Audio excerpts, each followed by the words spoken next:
Hello मेरे प्यारे साथियों, नमस्कार। आज हम लोग स्टार्ट करने वाले हैं प्रायिकता। तो आप लोग शुरू से लेकर अंत तक पूरा वीडियो देखिएगा। तो प्रायिकता क्या होता है, ठीक है, और उसके कुछ गुण हैं और एक क्वेश्चन है, इसको हम लोग आज देखने वाले हैं। और शुरू से लेकर पूरा अंत वीडियो देखने के बाद अगर आपको अच्छा लगता है, समझ में आता है, तो आप निसंकोच होकर चैनल को सब्सक्राइब करके आप चैनल से जुड़ जाइएगा। तो बिना देरी करते, बिना बातचीत ज़्यादा किए हुए हम लोग स्टार्ट करते हैं। देखो यहाँ पर क्या है, प्रायिकता में इसको क्या बोलते हैं हम लोग, प्रोबेबिलिटी बोलते हैं। प्रायिकता में सबसे पहला जो पॉइंट पढ़ना पड़ेगा, क्या पढ़ना पड़ेगा आपको, प्रतिदर्श समष्टि पढ़ना पड़ेगा। देखो ध्यान से, प्रतिदर्श समष्टि क्या होता है, ध्यान दीजिएगा एक एक पॉइंट। प्रतिदर्श समष्टि क्या होता है, प्रतिदर्श समष्टि क्या होता है कि जो भी घटना घटती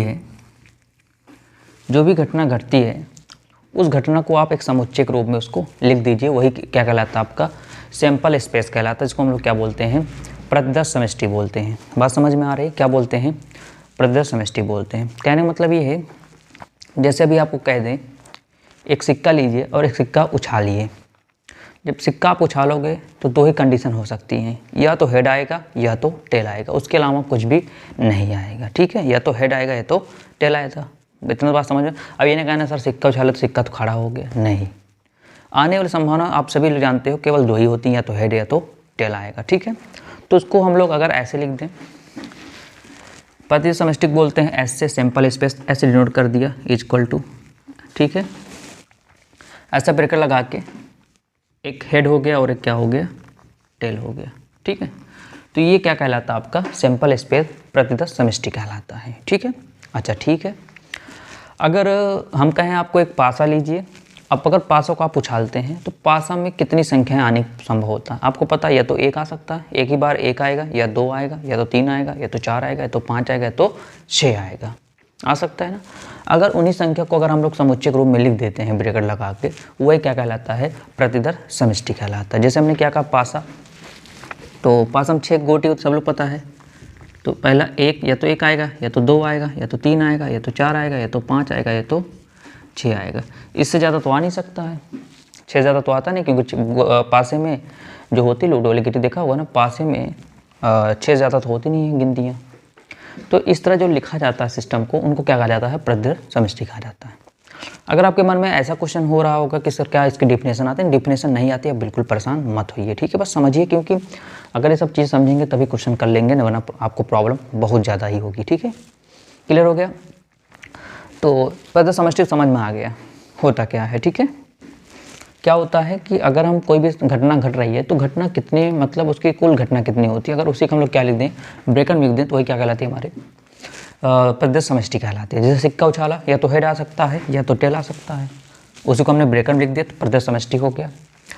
पासा कितना अगर देखोगे तो एक आएगा, करोगे तो दो आएगा, तो तीन, या तो चार, या तो पाँच, या तो छः आएगा, उससे ज़्यादा नहीं आ सकता है।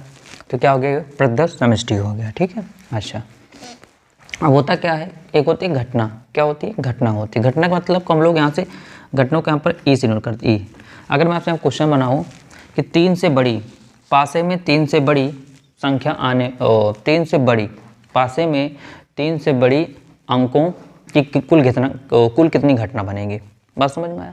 यानी तीन से बड़ी जो भी होगी उसको हम लोग ई ब्रेकर लगा के लिख दें, 4, 5 और 6 ऐसे लिख देंगे, ठीक। अगर मैं कहूँ कि चार से छोटी, चार से पासे में चार से छोटी कितनी संख्याएं होंगी, ठीक है, उसको क्या कहते हैं यहाँ पर, हम ई से नोट करते हैं, ठीक है। तो चार से छोटी मतलब क्या, 3, 2 और 1 हो गया, तो ये हमारा ई कहलाएगा, जो घटना यहाँ पर हो रही है, ठीक है। भाई समझ रहे हो मेरी बात। अगर मैं आपसे कहूँ कि तीन से बड़ी, पासे में तीन से बड़ी आने वाली अंकों की घटना, तो तीन से बड़ी कितने अंक आ रहे हैं आपको पता है, 4 आ रहा है, 5 आ रहा है, ये 6 आ रहा है, ठीक है। क्लियर हो गया। तो ये तो आपका क्या निकल गया आपके, कि तीन से बड़ी आने वाली, पासे में तीन से बड़ी आने वाली संख्याओं की घटना हो गई, जिसको हम लोग ई से नोट करते हैं। लेकिन अगर मैं क्वेश्चन आपका घुमा दूं और क्वेश्चन में आपसे पूछूं कि तीन से बड़ी आने वाली, सुनिए मेरे तो, तीन से बड़ी आने वाली संख्याओं की प्रायिकता कितनी, पासे में तीन से बड़ी आने वाली संख्याओं की प्रायिकता कितनी होगी, तो बहुत आसान है। देखो क्या है, आप आगे लिख दोगे पी, क्या लिख दोगे आप, पी मतलब होता है प्रोबेबिलिटी होता है, जो कि प्रायिकता को दिखाता है। ऐसे ब्रैकेट में ई लिख देंगे देखो कुल घटना लिखनी पड़ेगी। कुल घटना कितनी है ध्यान रखो, यहाँ पर ध्यान रखिएगा कुल कितनी है 1 2 3 4 5 6, तो बटे 6 करेंगे। और जो घटना कुल जो कह रहा है, जो कंडीशन आपसे कहता है कितने, देखो 4 5 6 नहीं लिखना है आपको, देखो 1 और 2 और 3 संख्या है ना, तो यहाँ लिखोगे 3, इसको काट देंगे तो कितना आ जाएगा 1/2। तो कुल कितना आया 1/2 आया। बात समझ में आ गया, बात समझ में आया क्या, कि यहाँ से हमने क्या जाना कि यहाँ पर कितने क्वेश्चन हो गए। एक तो प्रत्यक्ष समष्टि हो गया, दूसरा क्या जाने कि 3 पासे में 3 से बड़ी आने वाली संख्याओं का कि कुल कितना घटना है, तो क्या हो गया 3 से बड़ी 4 5 6 हो गई। अगर इसकी प्रायिकता पूछते हैं तो क्या करते हैं, कुल जितनी घटना होती है वो और जो घटना घट रही है वो होता है, यानी 3/1/2 हो गया। इतनी बातें शायद कि समझ में आ गई। ये होता है कि आपका प्रत्यक्ष समष्टि होती है। तो क्या प्रत्यक्ष समष्टि समझ में आ गया, इसको मिटा दिया जाए, क्लियर है। चलिए अगला क्या है आपका, अगला है प्रायिकता के योग के नियम। क्या है आपके प्रायिकता के, लिख लिए ना इसको। चलिए अगला क्या आपके प्रायिकता के योग के नियम है। क्या है प्रायिकता के योग के नियम है। तो प्रायिकता के योग के नियम क्या होते हैं, ध्यान ध्यान से। प्रायिकता के योग के नियम, नियम क्या है, P ध्यान दीजिएगा A union B plus P A intersection B equal to PA plus PB। ये क्या होता है, इनके योग के नियम होते हैं। क्या होते हैं, इनके योग के नियम होते हैं, ठीक है। अभी इसी पर जो मैं यहाँ बॉक्स बनाता चल रहा हूँ ना, उसी फॉर्मूले पर अभी आप लोग क्वेश्चन लगाओगे, ठीक है, क्लियर हो गया। और यहाँ पर क्या होता है, यदि ध्यान दीजिएगा, यदि A व B दो अपवर्जी घटना हो, अपवर्जी घटनाएं हों, क्या है अपवर्जी घटनाएं हों, तो पी ए इंटरसेक्शन बी का मान कितना होगा, 0 होगा। अब आप सोच रहे होंगे सर अपवर्जी घटना क्या होती है। तो देखिए मेरे प्यारे विद्यार्थियों, अपवर्जी घटना का मतलब ये है कि कभी भी एक साथ दो चीज़ें नहीं आ सकती हैं। क्या संभव है, नहीं। अगर आप सिक्का उछालते हो तो क्या हेड टेल दोनों एक साथ आ सकता है, नहीं ना। तो उसी को बोलते हैं अपवर्जी घटनाएं, जो कि दो घटनाएं एक साथ नहीं आ सकती हैं। या तो हेड ही आएगा या तो टेल ही आएगा। आप पासे को फेंकोगे, या तो 1 आएगा या तो 2 आएगा या तो 3 आएगा या तो 4 आएगा या तो 5 आएगा तो 6। लगातार 2 कभी नहीं आता, लगातार 1 नहीं आएगा। लगातार मतलब क्या कि क्या पासे कभी देखा है कि एक संख्या एक ही तो होती है, 2 फिर 3 है फिर 4 है 5 है। तो इसका मतलब होता है कभी भी दो घटना एक साथ नहीं आ सकती जो क्या एक दूसरे के अपवर्जी हैं, अपवर्जित हैं। ये नहीं हो सकता है ऐसा। भाई देख लो, आप सिक्का उछालो, या तो हेड आएगा या तो टेल आएगा, ऐसा नहीं दोनों एक साथ आ जाएगा, पॉसिबल ही नहीं है। तो वही हो गया कि यहाँ पर A यूनियन B कितना है, 0 है, क्योंकि उसमें कोई भी उभयनिष्ठ नहीं है, इसलिए क्या हो गया 0 हो गया, ठीक है। तो क्या करेंगे, ये जो यहाँ पर दिख रहा है इसके स्थान पर 0 पुट कर देंगे, तो बचा कितना P A यूनियन B बराबर, ये तो 0 हो गया, इसके स्थान 0 हो गया, बचा क्या P A प्लस क्या बचा P B बचा। बात समझ में आ गई। अब आगे क्या है यहाँ पर, सह प्रतिबंध प्रायिकता। तो सह प्रतिबंध प्रायिकता क्या होती है, ध्यान दीजिए। सह प्रतिबंध प्रायिकता, सह प्रतिबंध प्रायिकता क्या होती है। देखिए इस पे बहुत ज़्यादा क्वेश्चन लगे हुए हैं, ठीक है। आपके 1 2 3 4 जो क्वेश्चन है इसी पर लगे हुए हैं, सह प्रतिबंध प्रायिकता पर अधिकतर क्वेश्चन, ठीक है। देखो होता क्या है, इसमें 2 घटनाएं होती हैं, एक E होता है और एक F होती है। 2 घटनाएं होती हैं जिनमें से जो F घटना होती है वो पहले से घटित हो गई होती है। मेरी बात सुनिए अच्छे से, ठीक है। आपको भाषा बस सुन लेना, बस आपको सीधे फॉर्मूले से मतलब बस, ठीक है। यहाँ पर सह प्रतिबंध क्या होती है, यहाँ पर 2 घटनाएं होती हैं। कौन कौन सी मैंने बोला, एक E होती है और एक F होती है, ठीक है। तो जो F घटना होती है वो पहले से घटित हो जाती है, तो दूसरी घटना है आपकी E, उसके घटने की जो प्रायिकता होगी वही क्या कहलाता है, सप्रतिबंध प्रायिकता कहलाती है, ठीक है।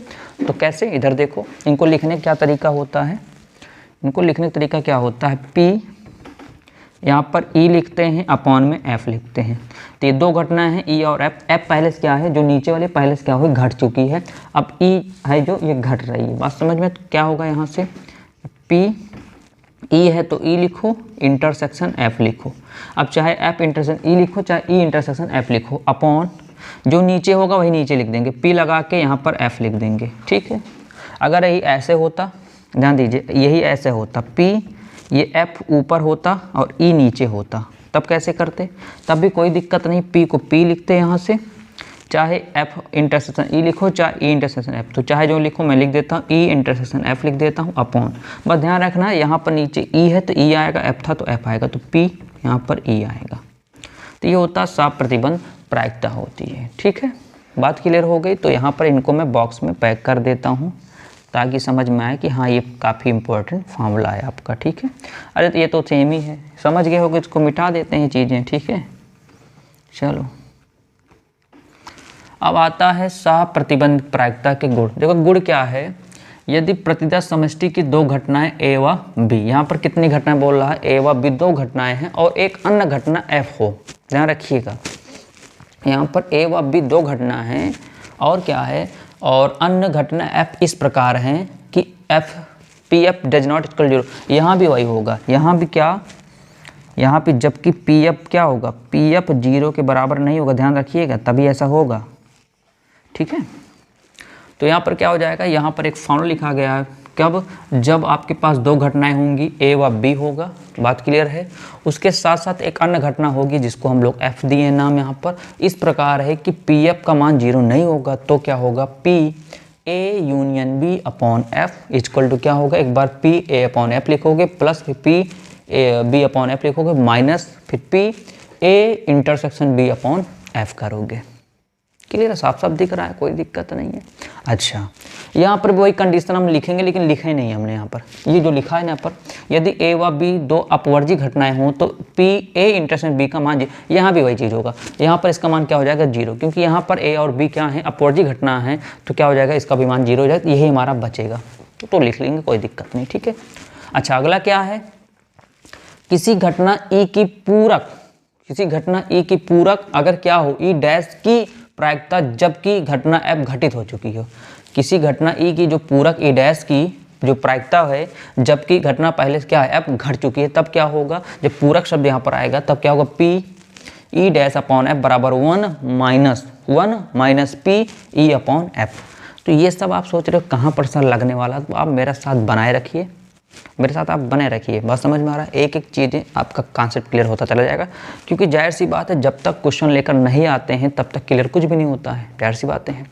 तो इतनी बातें क्लियर हो गई। अब देखो एक पहला क्वेश्चन आपके लिखा, आपके एनसीईआरटी बुक का ये पहला क्वेश्चन है। ठीक है, तो पहला क्वेश्चन कैसे है, यदि ई और एफ इस प्रकार की घटनाएँ हैं, तो आप यहीं पर जगह है तो यहीं पर इसको हम सॉल्व कर देते हैं। तो मैं पहला बता देता हूँ, आप अपने तरफ से दूसरा तीसरा चौथा लगाने का प्रयास करिएगा, नहीं आएगा तो घबराने की आवश्यकता नहीं है, क्योंकि जो नेक्स्ट लेक्चर बनेगा उसमें हम दूसरा तीसरा चौथा सब बताएंगे, परेशान मत हो, पूरी एक्सरसाइज सॉल्व कराएंगे। ठीक है, प्रायिकता के एक क्वेश्चन हम छोड़ेंगे, सब कुछ करवाएंगे। ठीक है, बस आप लोग हमारे साथ जुड़े रहिएगा। ठीक है, चले अब ध्यान दीजिए, यहाँ से क्या कह रहा है क्वेश्चन में, यदि ई और एफ इस प्रकार की घटनाएँ हैं, ठीक है, इस प्रकार की घटनाएं, दो घटनाएं थी, कह रहा कि पी ई कितना दिया है 0.6, ठीक है, कोई बात नहीं, पी एफ कितना है 0.3, बिल्कुल ठीक है।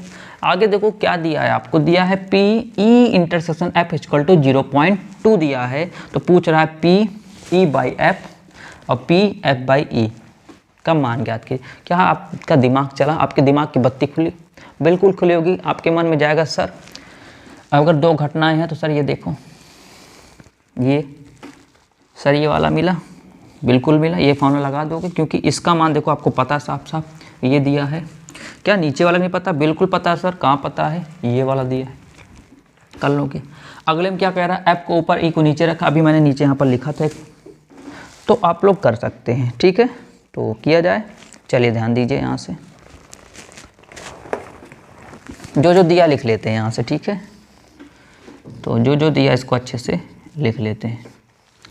क्या दिया है, पी ई दिया है कितना 0.6 और कामा पी एफ दिया है कितना 0.3 और क्या दिया है पी ई इंटरसेक्शन एफ दिया है कितना 0.2।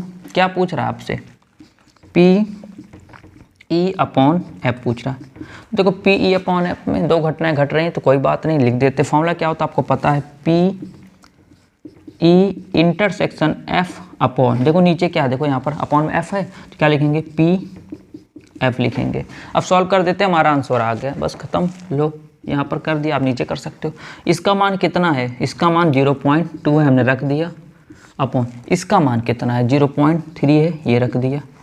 इससे ये पूरा कट गया, बचा 2/3। तो यानी क्या आया, probability of E by F का मान कितना है 2/3। अब तो मज़ा आया, समझ में आया, बिल्कुल कोई दिक्कत नहीं है ना। अच्छा आगे क्या पूछ रहा है सर, ये भी पूछ रहा है, तो बिल्कुल सॉल्व करते हैं हम सभी लोग इसको भी।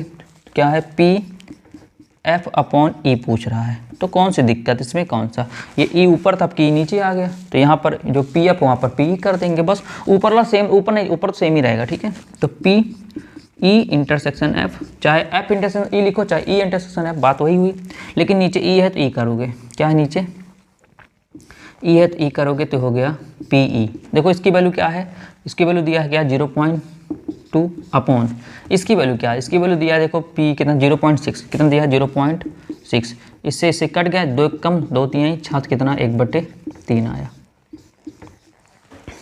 तो क्या आप कर लेंगे आप सभी लोग। अगर कहीं ऐसा लगा हो कि सर कहीं छूट गया, आप फिर से बता दीजिए, तो आपसे रिक्वेस्ट है फिर से बताने बेटर ही है, आप वीडियो को बैक करके आप फिर से देख लीजिए, ठीक है। तो अब हम लोग नेक्स्ट लेक्चर में बात करेंगे, हम लोग सॉल्व करेंगे क्वेश्चन नंबर 2 से, जहाँ तक हो सकेगा, जितना क्वेश्चन हम लोग सॉल्व कर सकेंगे 1 घंटे वीडियो में, उतना क्वेश्चन हम लोग सॉल्व करेंगे, ठीक है। तो समझ में आया हो तो आप लोग केवल आपको बटन दबाना रहता है बस, ठीक है। आप सब्सक्राइब करके बेल आइकन बटन दबा के जुड़ जाइए, ठीक है।